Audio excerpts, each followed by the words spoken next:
Nathan effleurait avec une précision d'orfèvre le verre en fusion, le modelant en courbes gracieuses et en spirales envoûtantes. La chaleur du fourneau caressait son visage, tandis qu'il se concentrait pleinement sur son art, dans le havre paisible de son atelier niché au cœur de Montmartre, à Paris. C'était son refuge, où le chaos se muait en beauté fragile. Pourtant, même absorbé par sa création, une sensation diffuse d'inquiétude le titillait, comme un vent froid s'insinuant par une fenêtre mal fermée. Les poils de sa nuque se hérissaient, cet instinct ancestral qui l'avertissait que quelque chose clochait dans son univers ordonné. Du salon adjacent, il perçut le murmure étouffé de la voix d'Evelyne, sa femme, engagée dans un de ces appels téléphoniques qui se multipliaient ces derniers temps. « C'est le travail, toujours des affaires urgentes avec des clients », disait-elle invariablement. Nathan fronça les sourcils en apposant les dernières touches à sa pièce.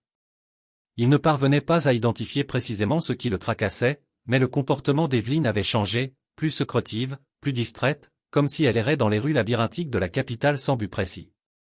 Posant ses outils, il s'approcha de la porte entrebâillée, tendant l'oreille. « J'ai hâte de te revoir, Romain », susurrait Evelyne d'une voix basse et intime.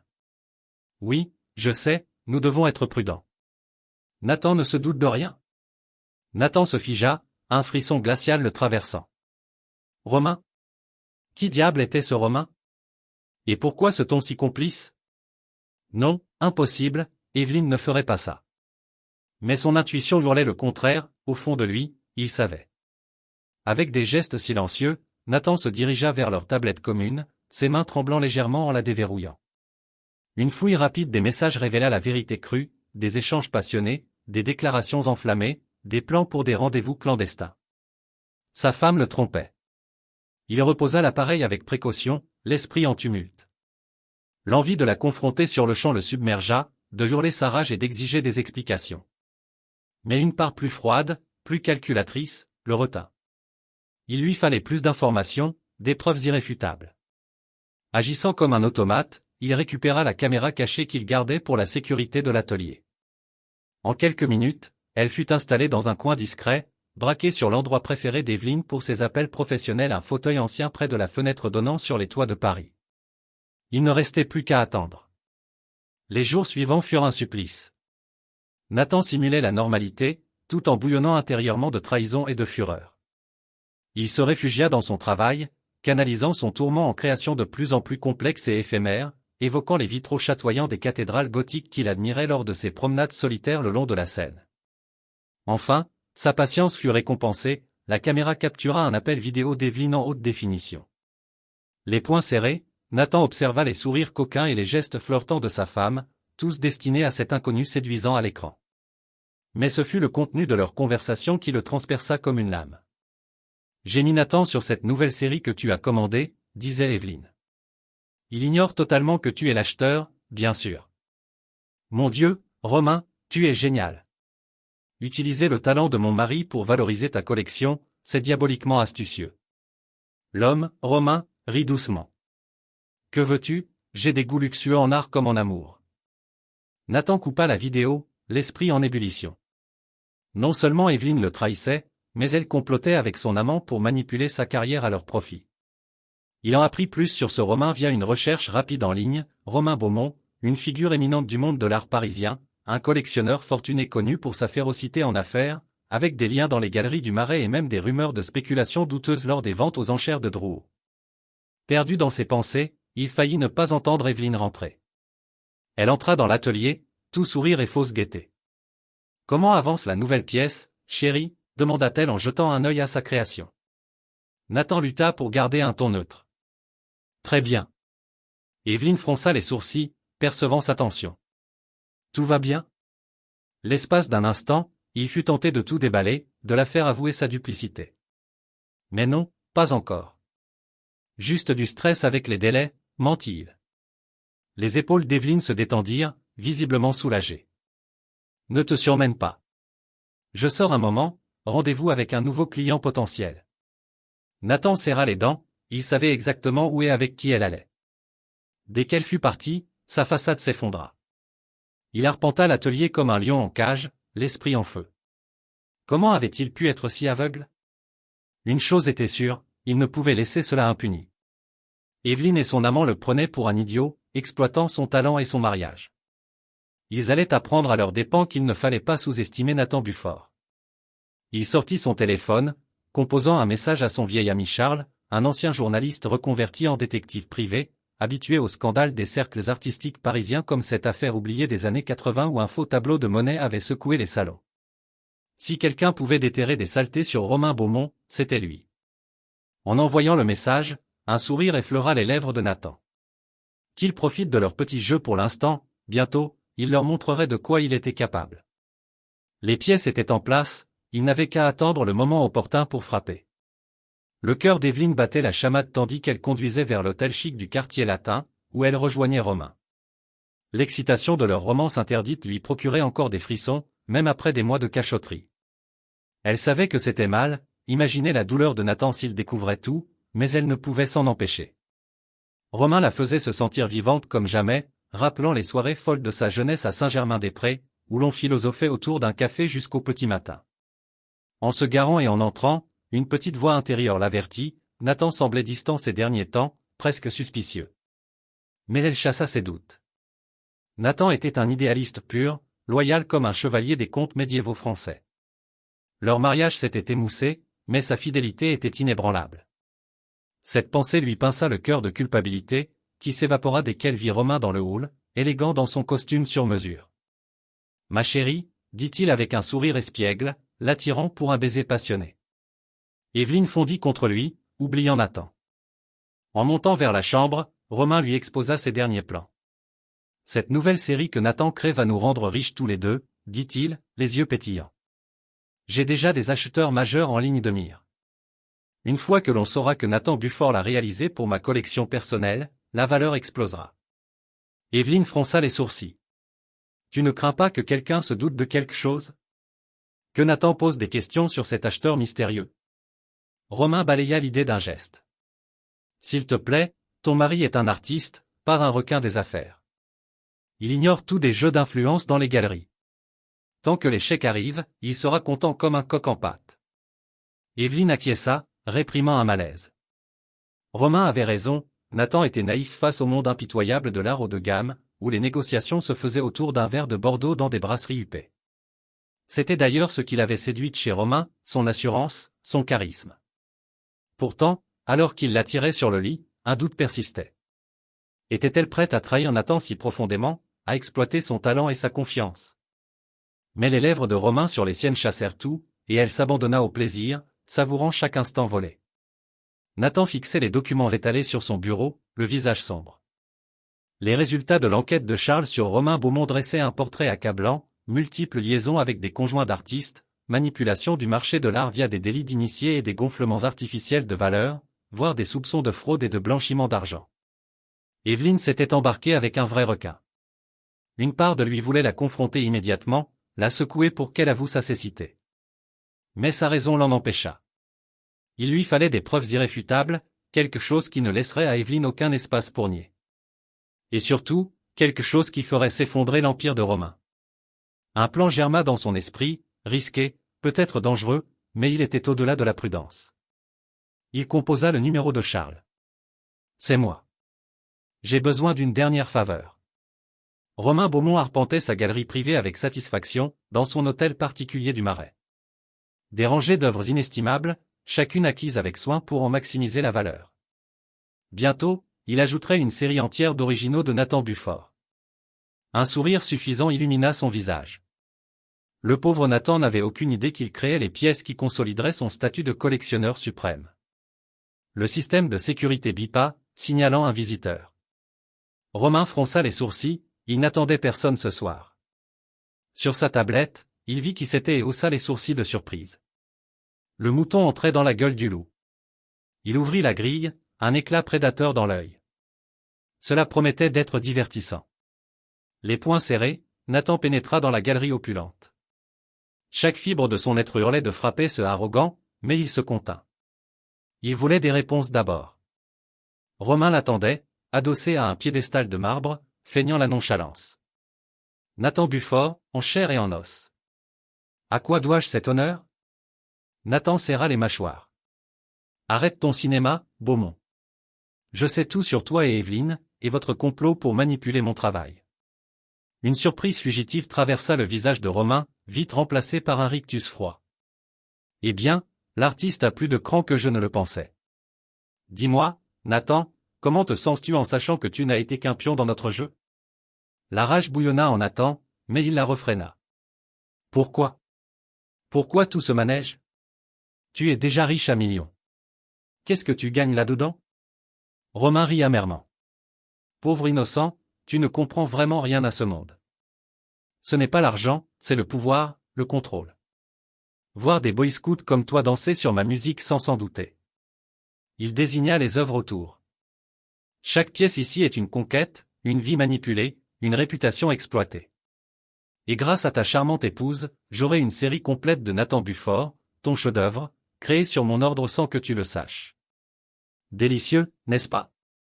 La vision de Nathan vira au rouge. Avant de s'en rendre compte, il avait empoigné Romain par le col et le plaquait au mur.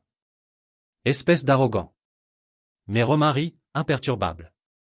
Attention, Nathan. Tu ne voudrais pas faire de bêtises. J'ai des amis puissants. Ce serait dommage que ta carrière naissante s'arrête net. Nathan le lâcha, reculant. C'est une menace? Romain ajusta sa veste, sourire intact. Une mise en garde amicale. Tu joues dans la cour des grands maintenant. Les règles changent. Proposons un arrangement, tu continues à créer pour moi, je te rends obscènement riche, et on partage même les charmes d'Evelyne. Qu'en dis-tu? Nathan resta silencieux un long moment, puis, calmement, il saisit une sculpture de verre délicate sur un piédestal proche. Tu sais, le verre est si fragile. Un faux mouvement? Il la laissa tomber, la regardant se briser sur le sol de marbre. Oups! Le visage de Romain se tordit de rage. Idiot! Sais-tu combien ça valait? Nathan le fixa. Pas autant que ta réputation quand j'en aurai fini avec toi. Il sortit de la galerie, laissant Romain fulminant. En descendant l'allée, il aperçut un mouvement à une fenêtre supérieure, une femme observait la scène, expression indéchiffrable. La femme de Romain. Nathan nota cela pour plus tard, cela pourrait s'avérer utile. Pour l'instant, il avait des préparatifs à faire. L'acte final de ce drame approchait, et il comptait en dicter la fin. Le téléphone d'Evelyne vibra avec insistance, l'attirant d'un sommeil agité. Elle tâtonna dans le noir, plissant les yeux face à l'écran lumineux. Il était 2h37. Un numéro inconnu. Allô, répondit-elle d'une voix ensommeillée. Est-ce Evelyne Bufford? Une voix masculine, tendue et officielle. Oui, qui est-ce? Officier Ramirez, de la police judiciaire de Paris. C'est au sujet de Romain Beaumont. Il y a eu un incident. Il est à l'hôpital Saint-Louis. C'est grave, madame. Vous êtes listé comme contact d'urgence. Le sang d'Evelyne se glaça. Que s'est-il passé? Est-il? Je ne peux pas en dire plus par téléphone. Venez vite. La ligne se coupa. Evelyne resta figée, puis bondit, enfilant des vêtements à la hâte. Nathan remua à côté d'elle. Qu'est-ce qui se passe? Elle hésita. Urgence au travail. Rendors-toi, je t'expliquerai demain. En roulant dans les rues désertes de Paris, ses mains tremblaient sur le volant. Que diable était-il arrivé? Et pourquoi était-elle le contact d'urgence? Cet idiot, s'il les avait exposés. L'urgence de l'hôpital bruissait d'activité. Evelyne s'approcha du comptoir, le cœur battant. Je viens pour Romain Beaumont. J'ai reçu un appel. L'infirmière prit un air grave. Vous êtes de la famille? Une amie proche. S'il vous plaît, que s'est-il passé? Avant que l'infirmière réponde, une femme grande en tailleur chic s'approcha. Madame Bufford? Inspectrice Reyes. Pouvons-nous parler en privé? L'estomac d'Evelyne chuta. Une inspectrice? C'était mauvais. Elle suivit Reyes dans un coin tranquille, l'esprit en alerte. Elle devait être prudente. Mes amis, je vais faire une petite pause dans mon récit. Si vous aimez cette histoire et que vous souhaitez en découvrir d'autres, soutenez la chaîne, aimez-la et abonnez-vous. Cela aide vraiment à la promouvoir. Et n'hésitez pas à indiquer dans les commentaires d'où vous écoutez cette histoire, je suis très curieux de connaître la géographie de notre audience. Continuons. Madame Bufford, Je comprends que vous étiez proche de monsieur Beaumont. Evelyne déglutit. Nous étions collègues. Il a commandé plusieurs pièces à l'atelier de mon mari. Que lui est-il arrivé? Reyes la scruta. Je crains que monsieur Beaumont ne soit décédé. Il a été trouvé dans son atelier il y a 1 heure. Les circonstances sont suspectes. Le monde bascula. Evelyne s'appuya au mur. Mort? Mais comment? C'est ce que nous enquêtons. Quand l'avez-vous vu ou parlé pour la dernière fois? L'esprit d'Evelyne tourbillonna. Elle devait être méticuleuse. Je ne sais plus. Il y a quelques jours, peut-être à un vernissage. Les yeux de Reyes se plissèrent. Et votre mari? Quand a-t-il contacté monsieur Beaumont pour la dernière fois? Un frisson parcourut Evelyne. Je ne sais pas, Nathan gère la création, moi les affaires. Pourquoi? Juste pour établir une chronologie. Nous devrons parler à votre mari aussi. Autre chose sur monsieur Beaumont? Des ennemis? Evelyne hésita. C'était sa chance de se distancier. Et si les soupçons tombaient sur Nathan? Il avait été bizarre l'Atli. Qui sait ce qu'il aurait pu faire dans un accès de jalousie? Je ne sais pas si c'est pertinent, commença-t-elle hésitante, mais Nathan et Romain ont eu un désaccord récemment sur des pièces commandées. Ça s'est envenimé. Reyes se pencha. Continuez. Nathan trouvait Romain trop exigeant, pressant le processus créatif. Romain pouvait être autoritaire. Je n'aurais jamais pensé que ça irait si loin. Sûrement Nathan n'aurait pas. Elle laissa l'implication planer. Reyes hocha la tête. Merci, Madame Bufford. Nous restons en contact. Ne quittez pas la ville. Tandis que l'inspectrice s'éloignait, Evelyne s'affaissa contre le mur. Que avait-elle fait? Mais c'était nécessaire. Pour se protéger. Nathan comprendrait, il lui pardonnerait un jour, non? Nathan fut réveillé par des coups violents à la porte. Les yeux embrumés, il descendit, notant l'absence persistante d'Evelyne avec un mélange de colère et de résignation. À la porte, 2 policiers austères. Nathan Bufford? Inspectrice Reyes. Nous devons vous interroger au commissariat sur Romain Beaumont. L'estomac de Nathan se noua. De quoi s'agit-il? Monsieur Beaumont a été trouvé mort chez lui ce soir. Nous enquêtons. Mort? Romain mort? Nathan chancela. Je ne comprends pas. Que ai-je à voir là-dedans? Reyes durcit le ton. C'est ce que nous espérons découvrir. Venez-vous volontairement, ou devons-nous officialiser? Le conseil de son avocat raisonna, ne jamais parler à la police sans représentation. Mais refuser le ferait paraître coupable. De quoi, il l'ignorait, mais il était suspect. Laissez-moi m'habiller. Je viens. Le trajet fut tendu et silencieux. Nathan cogitait, Romain assassiné, probablement, vu l'implication policière. Et il pensait qu'il y était pour quelque chose. Absurde. Oui, il l'avait confronté, brisé une sculpture, mais meurtre. Il n'en était pas capable. N'est-ce pas? Au commissariat, on le mena dans une petite salle sans fenêtre. Reyes s'assit en face, impassible. Monsieur Bufford, parlez-moi de votre relation avec Romain Beaumont. Nathan pesa ses mots. Un client. Il a commandé des pièces à mon atelier. Rien de personnel. Reyes plissa les yeux. Nous croyons que c'était plus compliqué. Des témoins vous placent chez lui ce soir, en pleine dispute. Expliquez. Il aurait dû se douter des caméras. Idiot. Je veux parler à mon avocat. Reyes s'adossa, un sourire satisfait aux lèvres. Bien sûr. Mais sachez que nous avons des preuves physiques vous plaçant sur les lieux, des témoins de votre altercation, et un témoignage de votre femme sur votre tempérament volatile vis-à-vis de monsieur Beaumont. Le sang de Nathan se glaça. Evelyne avait parlé? Que leur avait-elle dit? Je ne dis plus rien sans avocat. Reyes opina. Comme vous voulez. Nathan Bufford, vous êtes en état d'arrestation pour le meurtre de Romain Beaumont. Vous avez le droit de garder le silence. Tandis qu'elle lisait ses droits, l'esprit de Nathan tourbillonnait. Innocent, mais les preuves et la trahison d'Evelyne. Il pressentait que les choses allaient empirer. Charles frotta ses yeux, fixant l'écran avec frustration. Des heures à éplucher tout sur Romain Beaumont et sa mort. Un message entrant le fit sursauter, de Nathan, via leur canal sécurisé. Charles, aide-moi. Arrêté pour le meurtre de Romain. Innocent, mais preuves accablantes. Creuse plus, surtout sur les mouvements d'Evelyne cette nuit-là et la femme de Romain, Olivia. Je l'ai vu observer quand je l'ai confronté. Sois prudent, Romain avait des connexions puissantes. Charles serra la mâchoire. Il avait averti Nathan sur ces requins de l'art, un milieu pourri comme les scandales des faux Van Gogh des années 90. Pas le temps pour les regrets. Il se remit au travail, relevés financiers, logs téléphoniques, réseaux sociaux. Un schéma émergea, Romain séduisait les conjoints d'artistes, les utilisant pour manipuler le marché, gonflant les prix et renforçant son emprise.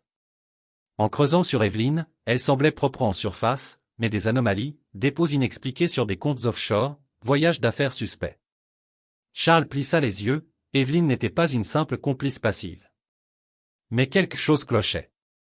Si elle était si impliquée, pourquoi diriger les soupçons sur Nathan? À moins que...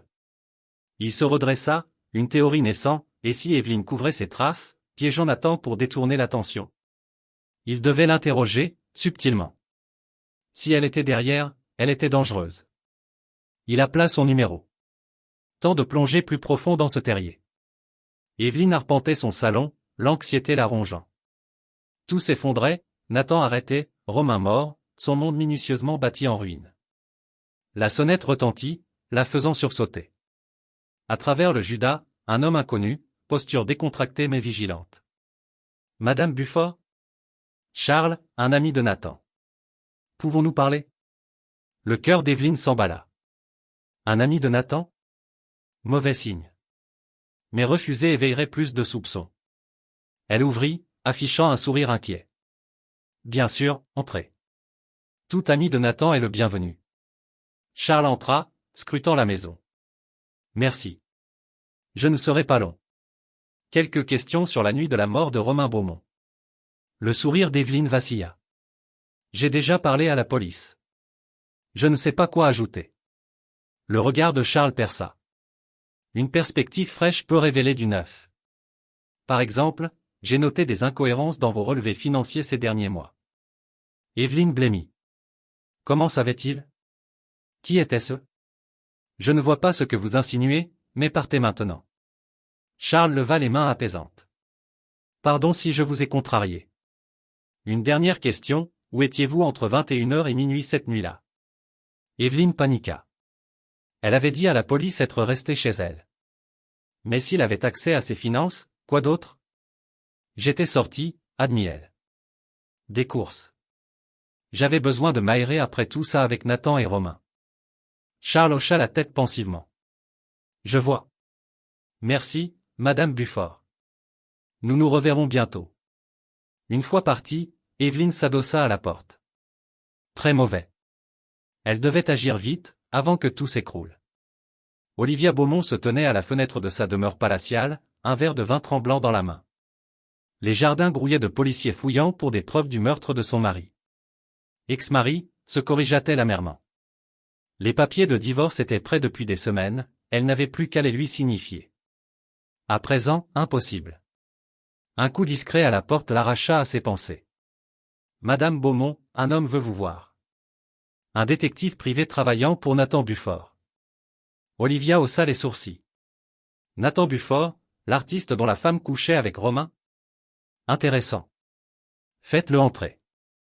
Elle redressa sa posture, adoptant un masque de veuve éplorée. L'homme entra, banal mais aux yeux vifs. Madame Beaumont, je suis Charles. J'enquête sur la mort de votre mari pour Nathan Buffort. Olivia pinça les lèvres. L'homme accusé de l'avoir tué? Audacieux de l'envoyer m'interroger. Charles resta neutre. Monsieur Buffort clame son innocence. Je cherche la vérité. Pouvez-vous m'éclairer sur les pratiques d'affaires de votre mari? Olivia rit amèrement. Pratiques d'affaires? Romain détruisait des vies, manipulait les gens. Un monstre. Voyant l'intérêt dans ses yeux, elle maudit son vin, elle en avait trop dit. Une perspective intrigante. Pouvez-vous préciser? Olivia se détourna, fixant dehors. Partez. J'ai des funérailles à organiser. Mais Charles insista. Une question, Les images de sécurité de la nuit montrent une dispute entre vous et votre mari. De quoi s'agissait-il? Olivia serait dit. Comment savait-il?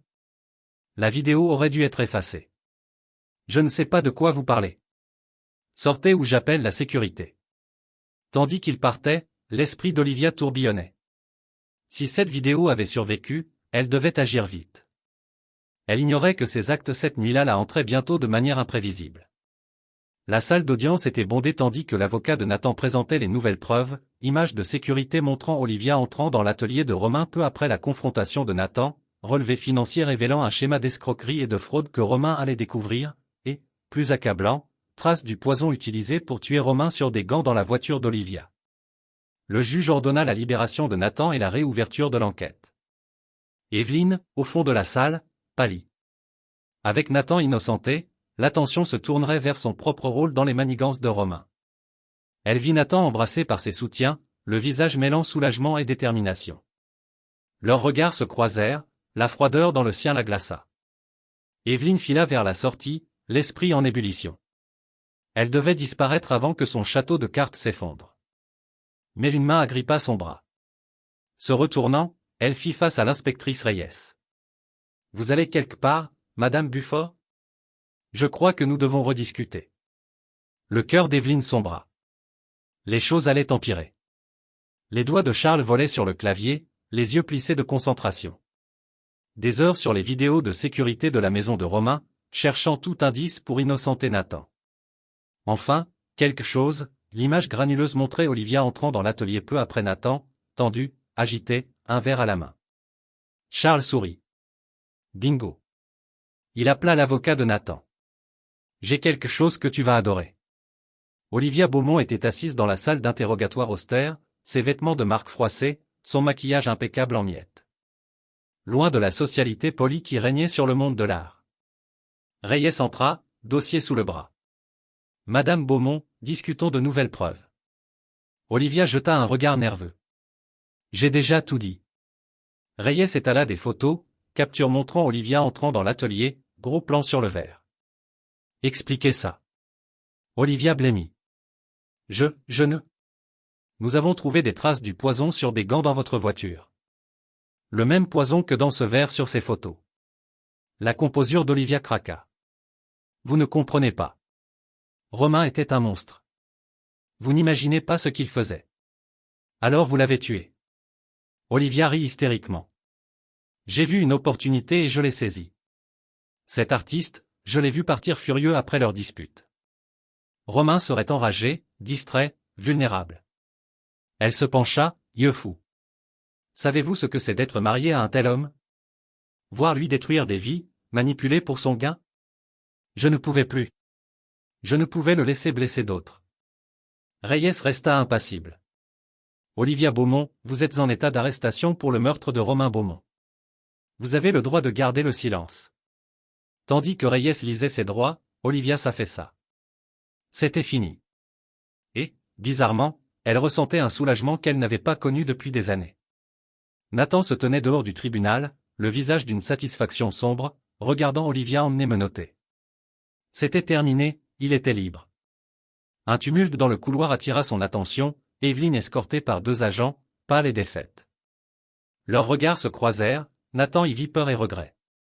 Il se détourna. Trop tard. Charles apparut à ses côtés. Ça va, mon vieux? Nathan hocha lentement. Oui, je crois. Merci pour tout, Charles. Je te dois une fière chandelle. Charles lui tapa l'épaule. Content qu'on ait trouvé la vérité. Et maintenant? La mâchoire de Nathan se durcit. Maintenant, je reconstruis. Et je m'assure que rien de tel n'arrive plus dans ce milieu pourri. En sortant du tribunal, l'esprit de Nathan bouillonnait de plans. La route serait longue, mais pour la première fois depuis des mois, il entrevoyait l'espoir. Les procédures de divorce furent expéditives. L'avocat de Nathan présenta des preuves irréfutables de l'adultère d'Evelyne et de ses tentatives pour le piéger. Le juge trancha vite. En signant les papiers finaux, Nathan sentit un poids s'envoler. C'était fait, il était libre. Mais pas fini. De retour dans son atelier, Nathan fixait une canne de verre vierge. Ses mains le démangeaient de créer, de transmuter la douleur et la trahison en quelque chose de beau et terrible. Il saisit une canne délicate, sentant son poids familier. Tandis qu'il modelait le verre fondu, une nouvelle série prit forme. Il l'appellerait « Reflet de trahison », une chronique de duplicité, manipulation et rédemption. Chaque pièce racontait un chapitre, la confiance initiale brisée comme du sucre filé lors d'une fête foraine provençale, le réseau de mensonges, intricé comme les ruelles du Vieux-Lyon, et enfin, le phénix renaissant des cendres, plus éclatant, évoquant les feux d'artifice du 14 juillet sur la tour Eiffel. Nathan travailla sans relâche, infusant chaque once d'émotion. Les jours se fondirent en semaines, et les rumeurs enflèrent dans le monde de l'art parisien, le retour triomphal de Nathan Buffort, une histoire de renaissance digne des légendes françaises. Les galeristes se disputaient pour exposer son travail, les critiques écrivaient des previews enthousiastes. Mais Nathan ignora tout. Il avait un objectif, et il ne s'arrêterait pas avant de l'atteindre. La nuit du vernissage, Nathan se tint devant la foule assemblée, le cœur battant. C'était le moment. Il s'éclaircit la voix, la salle se tut. Merci d'être venu ce soir. Cette série, reflet de trahison, est plus qu'une œuvre d'art. C'est une histoire, la mienne, et celle de tant d'autres manipulés par ceux en qui ils avaient confiance. Un murmure parcourut l'assemblée. Nathan poursuivit. Trop longtemps, le monde de l'art a été un nid de corruption. Nous avons laissé les Romains Beaumont dominer, exploiter les artistes pour leur profit.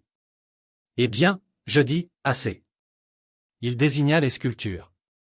Chaque pièce est un chapitre de mon voyage, de la confiance aveugle à la trahison amère, jusqu'à la rédemption. Mais c'est aussi un appel à l'action. Sa voix gagna en force. Il est temps de reprendre notre industrie, d'exiger transparence et éthique, de protéger les jeunes artistes des prédateurs. Il vit des remuements malaisés. Bien, qu'ils se sentent visés. Je me tiens devant vous non seulement comme artiste, mais comme survivant. Joignez-vous à moi pour un monde de l'art meilleur, où talent et intégrité priment. La salle explosa en applaudissements. Nathan vit des larmes, de la détermination.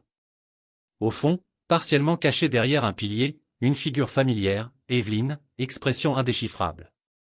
Nathan se détourna. Il avait dit ce qu'il avait à dire, que son art parle désormais. Les mois suivants furent un tourbillon. Reflet de trahison devint le buzz du monde de l'art, loué pour son émotion brute et sa maîtrise technique. Nathan fut submergé d'invitations à des expositions mondiales, son nom était sur toutes les lèvres, son histoire inspirante. Mais c'était plus que du succès personnel. Son appel à la réforme avait résonné. Des artistes lui envoyèrent des messages, partageant leurs expériences d'exploitation. Cela inspira une idée, un programme de mentorat pour jeunes artistes, pour les guider à travers les pièges du milieu, les apprendre à se protéger. La réponse fut massive. Artistes, galeristes, même d'anciens manipulateurs repentis s'engagèrent. En mois, le programme roulait. Nathan s'y investit avec passion, animant ateliers, organisant stages, offrant une oreille attentive. Pour la première fois depuis des années, il se sentait accompli, non seulement comme artiste, mais comme homme. C'était un an jour pour jour depuis le vernissage qui avait tout changé. Nathan au podium, surplombant la foule au gala annuel du programme de mentorat. Tant avait évolué, plus de transparence dans les transactions, directives éthiques strictes, un réseau de soutien pour artistes en difficulté. Du travail restait, mais le progrès avançait. Nathan s'éclaircit la voix pour son discours, mais un mouvement près de l'entrée attira son œil. Evelyne se tenait là, petite et incertaine. Leurs regards se croisèrent, l'ancienne colère surgit, puis s'évanouit. Il réalisa, surpris, qu'elle n'avait plus de pouvoir sur lui. Il se tourna vers le podium, focalisé sur les visages lumineux, l'avenir de l'art, le sien. Bonsoir à tous. Merci d'être ici. Nous avons parcouru un long chemin cette année, mais notre voyage continue. Tandis qu'il parlait de résilience, intégrité et pouvoir de la communauté, une paix l'envahit. Il avait affronté ses démons, émergé plus fort, et aidé désormais les autres. Le passé était derrière, l'avenir, brillant et prometteur, s'ouvrait devant lui. Je tiens à remercier tout particulièrement tous ceux qui écoutent mes histoires jusqu'à la fin.